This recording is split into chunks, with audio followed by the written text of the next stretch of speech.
हम आप सबके लिए हर मंगलवार और शुक्रवार ठीक रात 9 बजे एक नई डरावनी कहानी लेकर आ रहे हैं। हमारे मेहनत को बढ़ावा देने के लिए स्केरी विच चैनल को शेयर करें, सब्सक्राइब करें और लाइक करना मत भूलिए।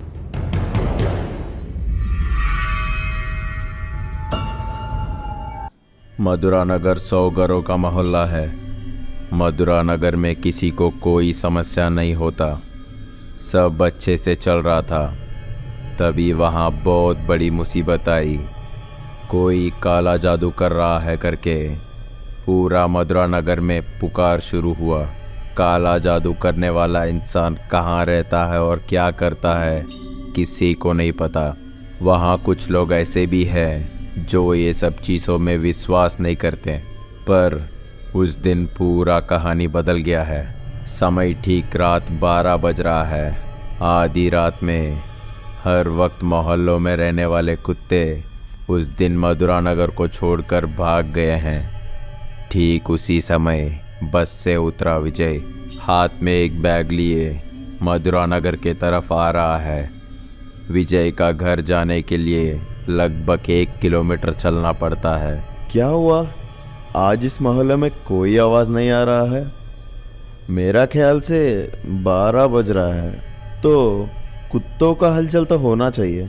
विजय 2 कदम चलते ही रास्ते में सारे लाइट्स बुझ गए। अरे यार, इस अंधेरे में मैं घर कैसे जाऊंगा? 1 मिनट, मेरा पास तो लाइटर है ना। हाँ, मैं तो बच गया। लाइटर को जलाकर थोड़ी देर चलते ही अचानक से सब लाइट्स ऑन हुए। मैं सोच रहा था हम लोग का मोहल्लों में करंट चला गया होगा, पर अच्छा हुआ अभी आ गया। उफ, मुझे तो बहुत टेंशन होने लगा। विजय पॉकेट से सिगरेट निकालकर लाइटर से जलाया और 2 दम मारा। अब इस टेंशन को दूर करने के लिए एक सिगरेट तो बनता है। हाय, ये सिगरेट को किसने बनाया, उसे तो गिफ्ट देना चाहिए। विजय सिगरेट पी रहा था, तभी एक साथ जोर से हवा चलने लगा। ज़्यादा हवा आने के कारण विजय छटपटा रहा था। अरे, मेरा आँख में तो कुछ कचरा गिर गया है, मुझे कुछ दिखाई नहीं दे रहा है। विजय का आँख बंद हो गए। थोड़ी देर बाद सब नॉर्मल हुआ। विजय ने अपने आँख पहुँचकर आंखें खोलकर देखा और चौंक कर रह गया, क्योंकि वहाँ कोई इंसान नहीं है। बस एक परछाई वहाँ हवा में टहलता हुआ विजय को दिखाई दिया। हे, कौन हो तुम? परछाई जैसे क्यों दिख रहे हो?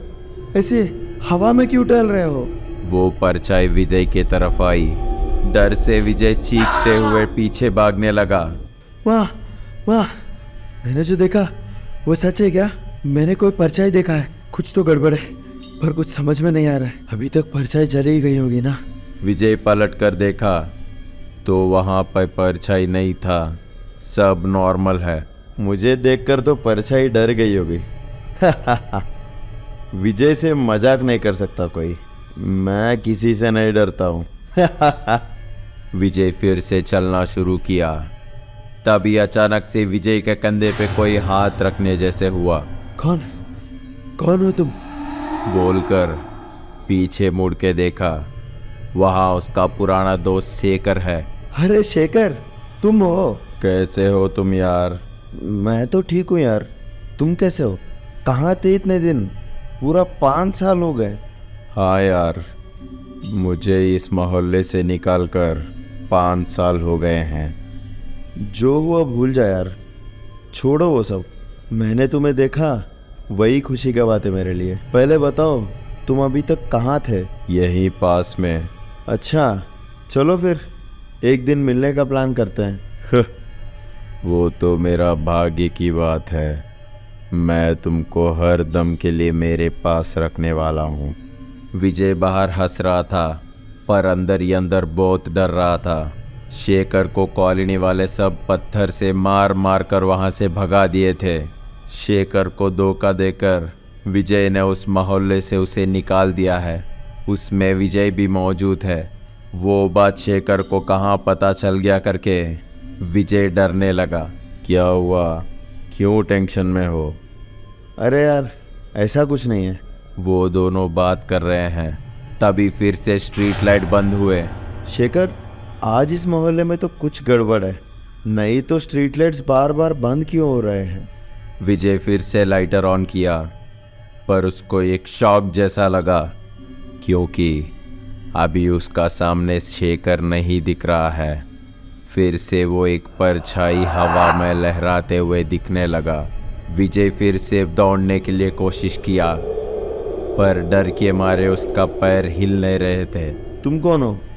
मेरा शेखर कहाँ है? तुम मुझे बार बार क्यों परेशान कर रहे हो? परछाई बिल्कुल नहीं हिल रहा था, हवा में तैर रहा है। फिर से हवा चालू हुआ। विजय को शॉक लगने जैसा वहीं लड़खड़ाते हुए खड़ा हो गया। दिवाकर सुबह 5 बजे वॉकिंग जाने के लिए उठा। घर के बाहर आकर वो एक खतरनाक दृश्य को देखा। उससे दिवाकर का होश उड़ गए, क्योंकि वहाँ विजय मरा पड़ा हुआ था। उसको बहुत घायल करके मार दिया गया था। विजय को कितना जलील किया वो उसका बॉडी देखने से पता चल रहा था। हरदम शांति से जीने वाले हम लोग के मोहल्ले में ऐसा हत्या। दिवाकर बिना लेट किए पुलिस को फ़ोन किया। इस खून के बारे में मधुरा नगर वालों को पता चलने में ज़्यादा वक्त नहीं लगा।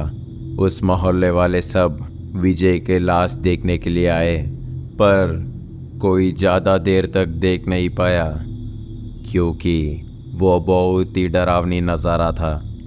विजय बहुत ही अच्छा इंसान था। उसको ऐसे मरा हुआ देखकर बहुत ही दुख हो रहा है। हम लोगों के इन्वेस्टिगेशन में कुछ ठीक से पता नहीं चल रहा है। उसने उसका फिंगरप्रिंट भी मिलने नहीं दिया। शायद ये मर्डर करने वाला बहुत ही होशियार क्रिमिनल है। ये सब उसका काम ही हो सकता है। किसका काम? काला जादू करने वाला। काला जादू? कौन किया? कहाँ रहता है वो? कहाँ रहता है किसी को नहीं पता, पर इस मोहल्ले के लोगों को लग रहा है वो आज आ गया है। और कुछ भी पता चले तो मुझे फ़ोन करो। उस दिन ठीक रात 12 बजा।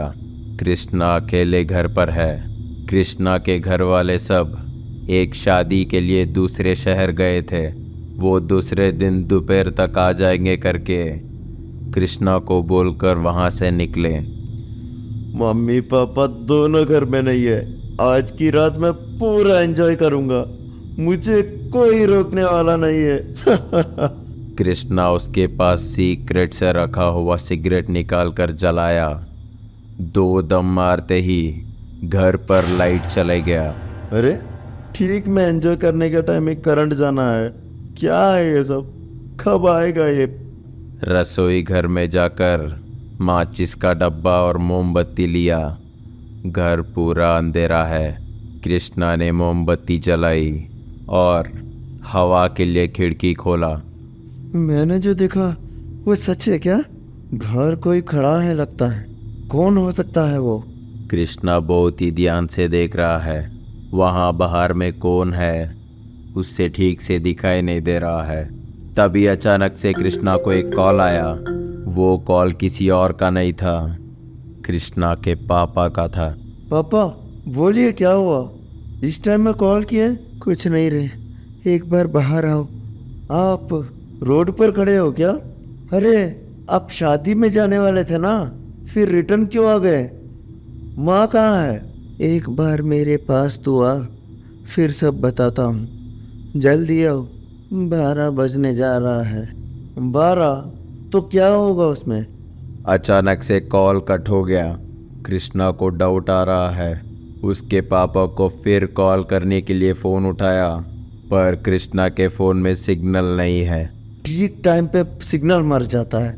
कृष्णा खिड़की से देख रहा है। इस बार बाहर रहने वाला हाथ हिलाया। सच में पापा आ गए होंगे, नहीं तो मुझे ये टाइम पे कौन बुलाएगा? कृष्णा अपने घर के दरवाजे खोलकर रोड पर आया। खिड़की से दिखने वाले जगह पर आया। अरे ये क्या? यहाँ तो कोई नहीं है। घर से इस प्लेस को देख रहा तो पापा ही बुलाए लगा मुझे। तुरंत अपने पापा को कॉल किया। इस बार फोन में पूरा सिग्नल है। पापा, आप बाहर आने बोले, मैं बाहर आया हूँ, पर आप बाहर नहीं हैं। मैं कब बोला रे तेरे को बाहर आने? क्यों आया तू बाहर? आजकल मोहल्ले में बहुत कुछ चल रहा है। जल्दी से तुम अंदर चले जाओ बेटा। ऐसा नहीं है पापा, आप फ़ोन करके बोले हैं ना, मैंने आने बोला। कब? ठीक है, वो सब छोड़ो, पहले तू अंदर चले जाओ और तभी मुझे तुरंत कॉल करो। कृष्णा को उतने ठंड में भी पसीना आने लगा। वापस घर के अंदर जाने के लिए पलटकर भागने लगा। तभी कृष्णा ने जो देखा वो शॉक में रह गया। कृष्णा के सामने एक काला सा परछाई, विजय को मारने वाला वही परछाई अभी कृष्णा का सामने भी दिखाई दे रहा था। अगर हमारे वीडियो अच्छा लगा तो लाइक करना मत भूलिए।